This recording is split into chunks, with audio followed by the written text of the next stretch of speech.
анау бизнес тренингте айтады, $1 миллион таппа дейді, $1 миллион табатын білім тап дейді. Міне әңгіме қайда жатыр. Білімді болсаң, өйткені $1 миллион таусылады.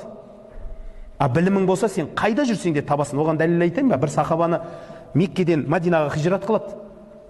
Хижрат қылғаннан кейін пайғамбарымыз саллаллаху алейхи ва саллям әр сахабаны жағдайына қарай, ол кісі білушірақ, бір-біріне аға іні қылады ғой. Сонда бір бауыр айтады, бауырым кел дейді, менің 2 әйелім бар, сен біреуін ал. Менің 2 үйім бар, біреуін ал. 2 бауым бар, біреуін ал десе, айтады, бауырым дейді, Алла тағала бергеніңді өзіңе қайтарып, 1000 есе қайтарып береке берсін дейді. Маған базар қайда екенін көрсетші, болды дейді.